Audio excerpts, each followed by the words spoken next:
Well, the first car that I bought was a baby Overland, and I paid $600 cash. And the salesman, after we'd tried it all out and all, he said, "Well, you want me to drive it home?" I said, "No, I'll drive it home myself." He said, "How do you know you can drive it?" I said, "Well, it's mine." I said, "If I can't drive it, I ain't got no use for it." So I took it on home, didn't have any trouble, just went right on and drove it along and drove for a time. And that's back in the T model and the Chevrolet where the Navy was going big and strong. Yeah. That's back, I'd say, about the 30th, in the 30s. Was there many cars around here at that time? Not too many. There wasn't too many. And at that time, or before that, you see, this highway, we didn't back this time here that we didn't have no highway to Corbin. There's a bunch of us met up and started the road over for Dishman Springs and Wilton and threw that away. But then later they built a road, poured concrete of what they call the Daniel Boone Highway through and built. But that's been a good long while ago. That was 1923. Was that in 23? Yeah. And that's how you went to Corbin at that time, was through Wilton down through there. And I used to go to New York, Buffalo, New York, and buy the second-handed cars and bring them by the dozen in. And how'd you get them here? Drive back. We'd go back. I'd take drivers, and we'd drive 12 back. We'd bring 12 back. And sell them. And go back. Get money out of it? Go back. Yeah. Yeah, I could buy. I was on one car lot there that he claimed he had 10,000 cars on it. Huh. And I told him, I said, "Well, if you got that many, you sell them cheap." He said, "Well, it depends on how many you want."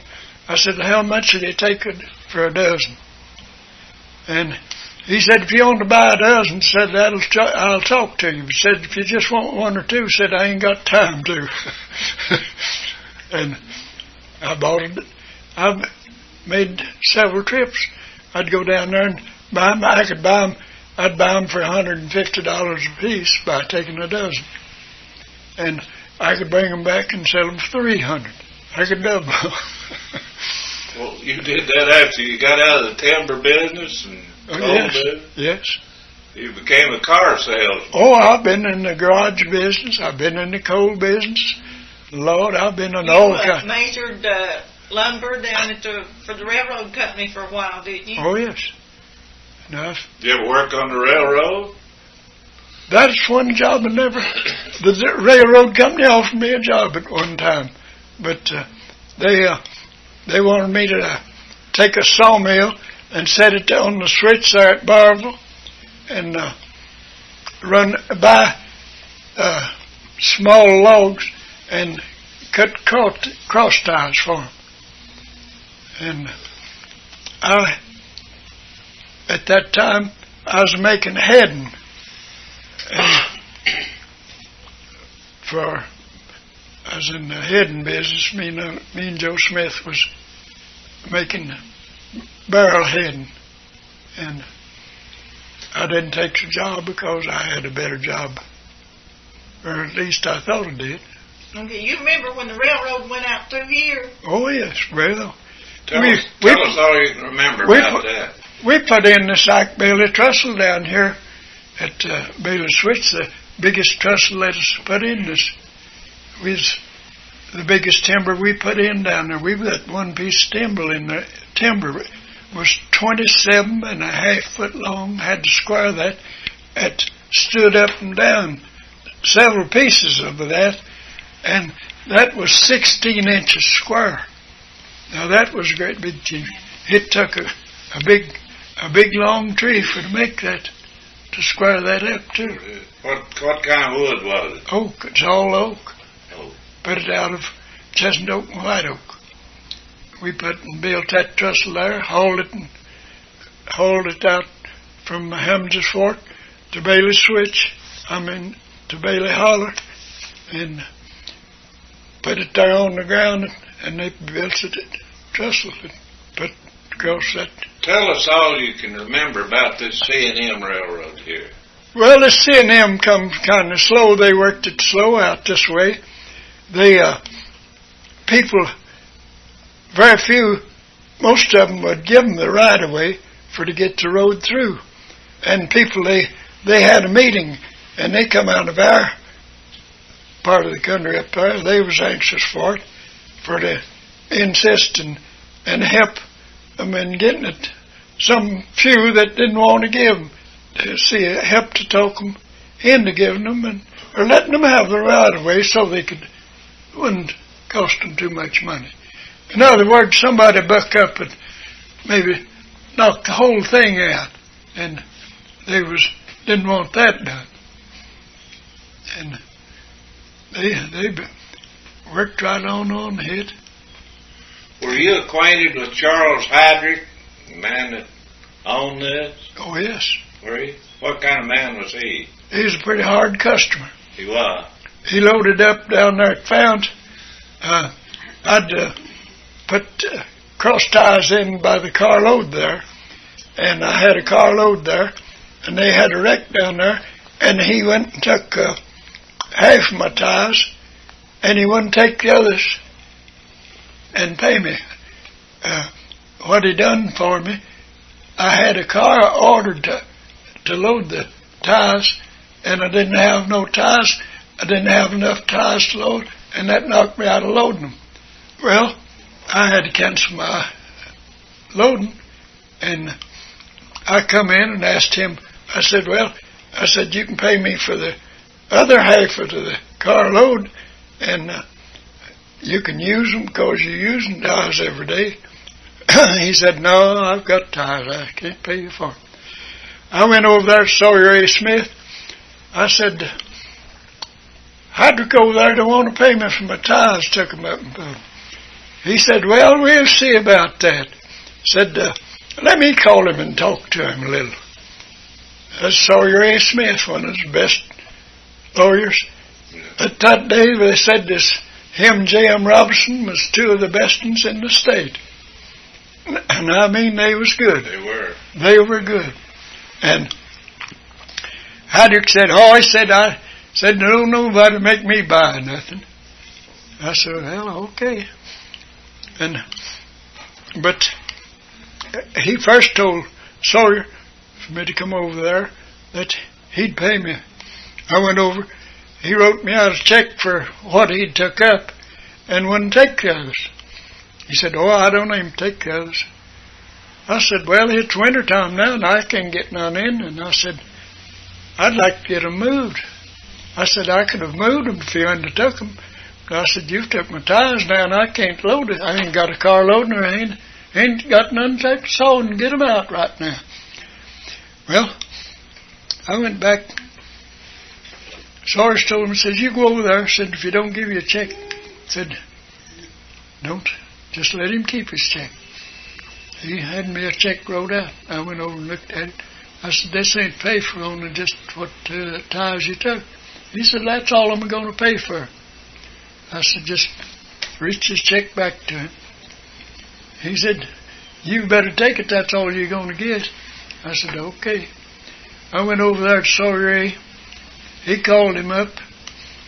I don't know what all they said to him, but anyhow, he said to me to come back and said, get your check. He didn't want to be sued. When I went back over there, he had it wrote out. Yeah. And he was right quick. That's the way people got rich, you know? Oh, yeah. Cheating other people. Yeah. And do you remember anything else about him? He had a son-in-law that lived over there on Manchester Street. Then he had a feller Smith that done the most of the looking after the depot over there and taking care of the business there. Do you know where he came from when he came here? No, I don't. You know where he lived while he was here? Yeah, I lived there on College Street, right there over College there. Yeah, or over there, just out from just them good houses, right, just on the right, just before you get out to Union College. Well, now, when he sold out to the L&N, he left here, didn't he? Yeah. You don't know where he went, though? No.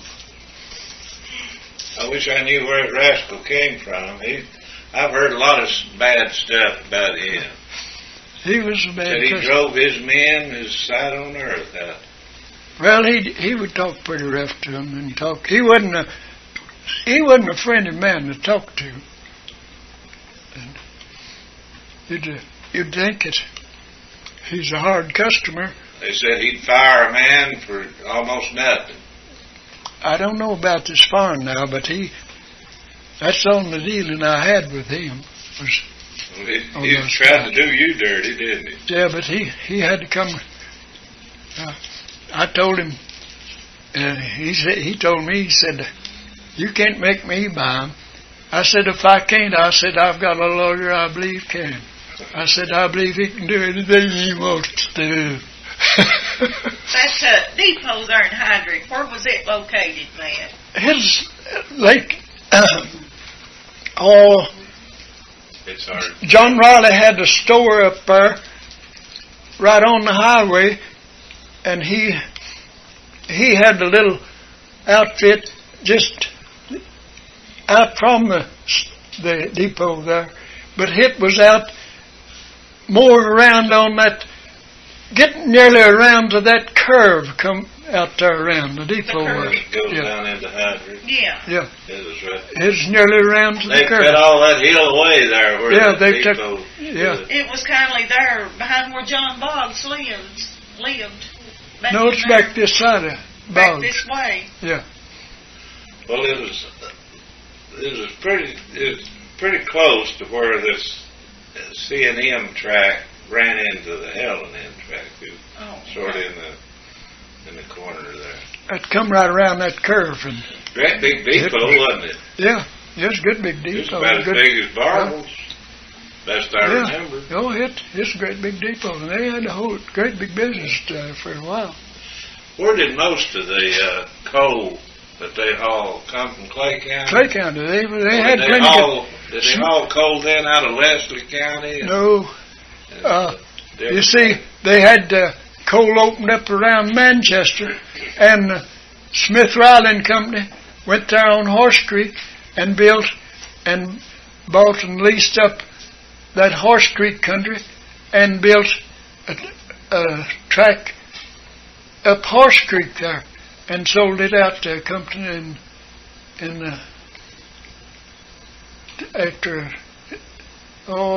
sometime after it was built. Was that the one you was telling about that he made a lot of money off of?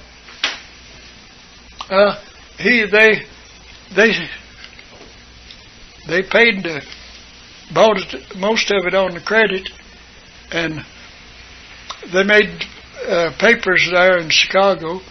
And when Uncle Chris left here and went to Chicago to the clerk's office, he couldn't find a paper that is supposed to be there. He didn't have a paper, not a scratch of a pen to show their trading or nothing. Well, did he lose it? He lost it all. Well, I just heard the opposite then, didn't Huh? I thought you said they made a lot of money off of it. That was something else, must have been. But they lost money on it. Oh, they lost that money, but they collected. They got it either 150 or 200,000 down, and then they made them papers for it's either 150 or 200,000, and when they went there to Chicago to get them papers, there wasn't no papers there. They quit and wasn't paying. He was going to go and and bring suit against him. And when he went to get his paper to bring suit, it didn't have no papers. So there wasn't nothing he could do. He left here and went to down in Alabama. We haven't mentioned the Bailey White feud. What do you know about it? Well, do you know what started it? I know what they said started it. I wasn't there about it, but it started on what is called Horse Creek up there. That's in Clay County. Yeah.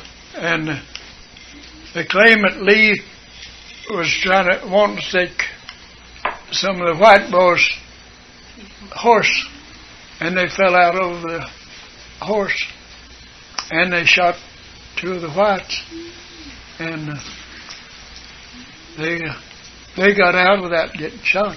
But after that, they fought and killed for 8 or 10 years after that.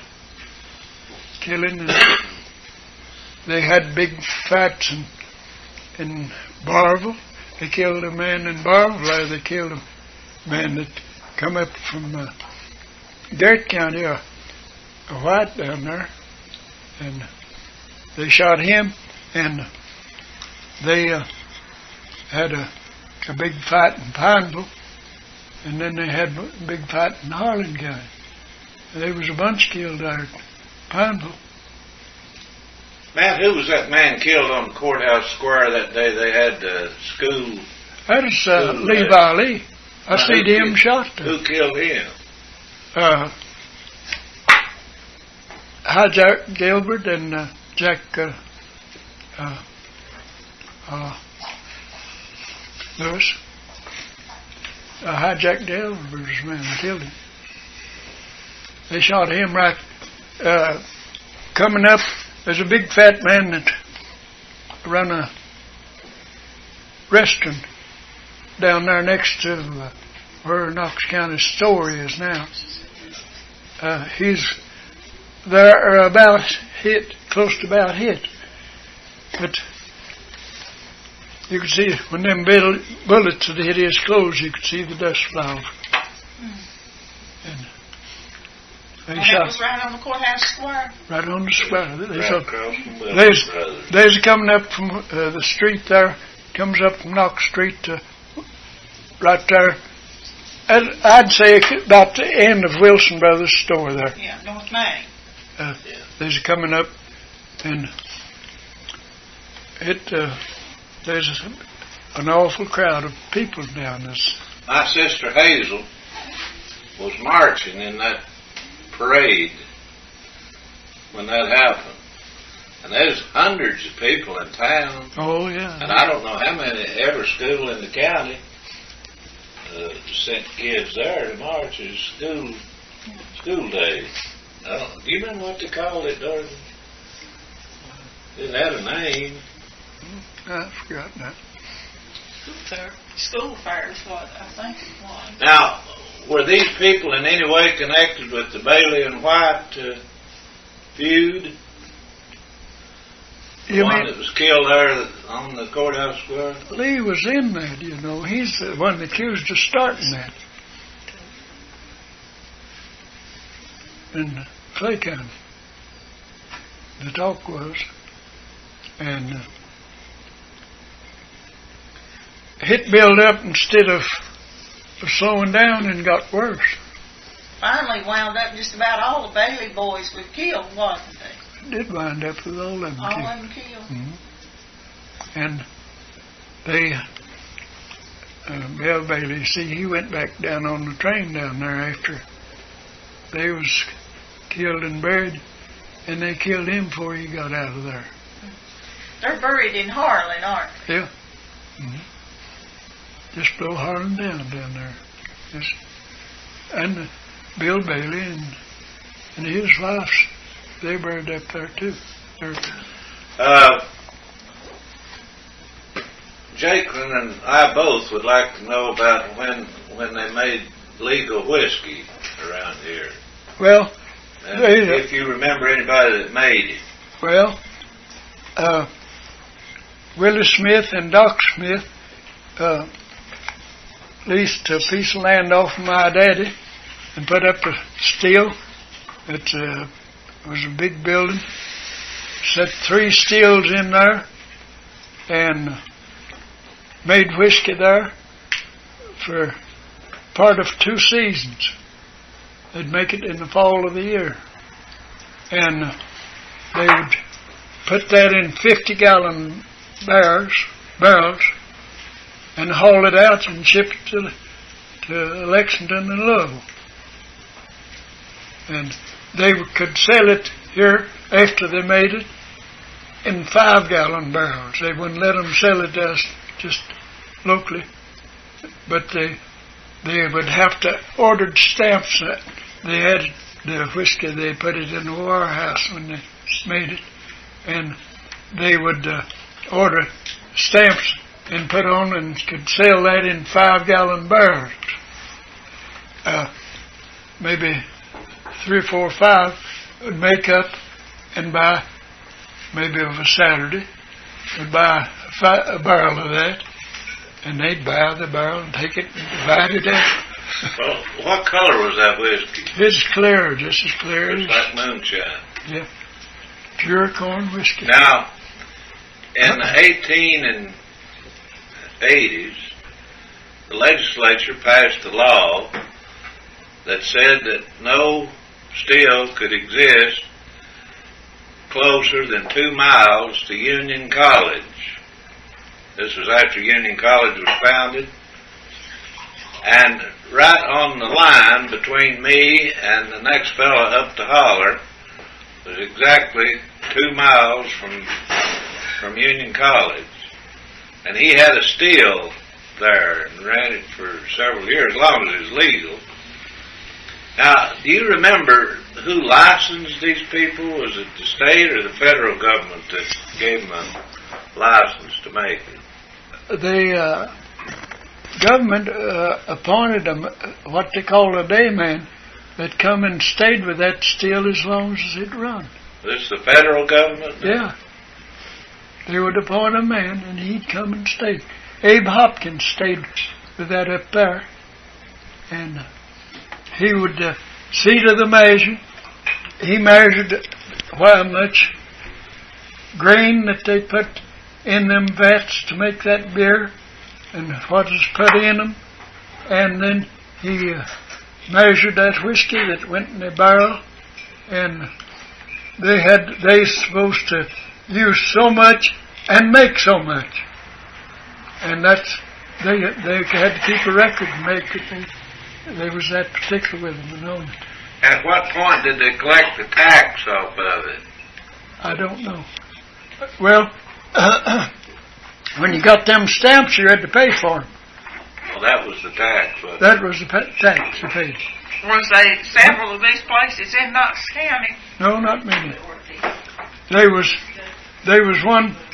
3 different ones on Hammons Fork, but there's all at different times.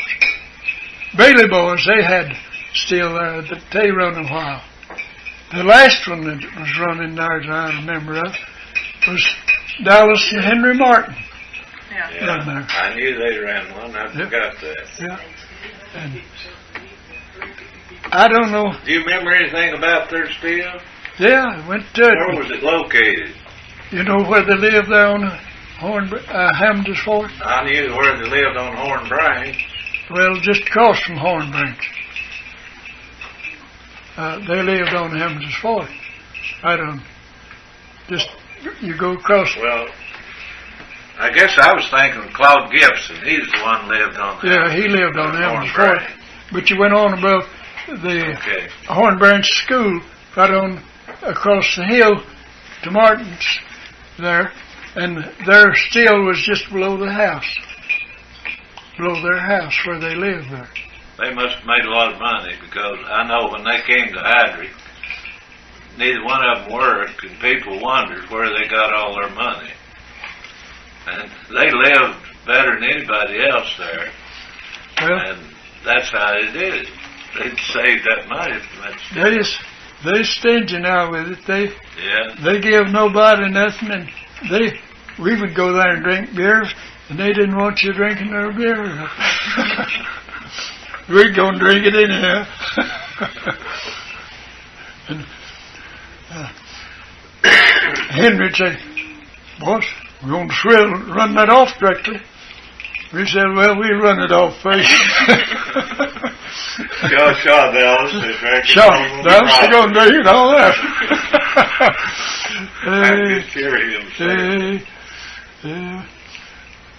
We just think you ought to know Henry Martin. No, I didn't know him. Henry Dallas. It's Ethel's daddy's brother, and he never married. I don't reckon he ever married. Henry never married. No, he lived with Dallas. Dallas and Sudie. And they all lived together. They lived up there till they left. And when they left. Now they had another brother that was off and gone, and they had a sister, Emma. She was a great big fat woman, but she married somebody in Laurel County. Yeah. Now that other brother was the daddy of the one that taught that Girdler and those Martins that had all them dogs. Oh, Columbia and them. Yeah. That other brother was their Henry daddy. Martin, yeah, Henry Martin. Their daddy. Will.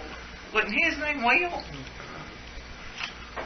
And Will Martin was brother Dallas Martin. His brother Dallas and Henry. First cousin to Ethel and Al. Well, shoot, this is back. I've got kinfolks I'm ashamed of. Let's see, is there anything else, Jacob, we can ask you? That's about all I can think of that I had to ask him. Dorothy, can you think of anything you could tell us? Dobie can tell you a lot of stuff. We ought to have you here sometime. Can you think of anything else that would be of value to us? I don't know of anything. We're going to wear you out here. No, it's all right at that part, but I just, when you sit down like this to you try to hardly think, it's hard to think of what you... It's hard for us to think of what to ask you, too. Oh, yeah, well... I would like to ask you, just take a minute or two, to sort of tell about Barbourville, what you can remember about it, what stores were there and who owned them. Was Hopper Funeral Home in Barbourville at the time that you first went to Barbourville? No, I don't believe it was when I first went, but it come later. Hopper and a Miller started Miller and Hopper. Miller and Hopper started over there. Yeah. And then there's another down on Manchester Street, started to making caskets down there. At the Ball? I forget their name. I took them some lumber down there, but I don't remember their names. Seemed to me like there was a Ball Funeral Home. They was some Jacksons. They was some Jacksons. Seems like they was Jacksons, and they was way down on Manchester Street now down there, and they made their own caskets and fixed them up. I took them a load or two of lumber down there and sold them. Now, when you first knew about Miller and Hopper and Miller and Hopper, well, where was their funeral home? Was it there on the corner? They was a building right there where the bank is. I wonder what the bank, where you go down to the street, you go down right on the corner there before you get over to the bank corner there. The bank now? Yeah. Union National? Mm-hmm. Yeah. They was in there in the store, right in there on that street. And they had a store there, and they had the upper stairs fixed for and keep caskets. And I remember one time going in there, the squire got me to take a truck and go up there and get a casket for somebody, and we went in there, and he got the county paid for a casket for somebody. That's for paupers, wasn't it? Yeah. And I was trying to think who it was, but I forgot now who it was. Well, speaking of paupers, Matt, can you remember anything much about the poorhouses that was here in Knox County? This one that's set over there on the farm that you owned over here, going up towards the lake. Wasn't there one set right in that corner there, poorhouse? Who run that? I don't remember. That's one place I never visited much. It wasn't around much.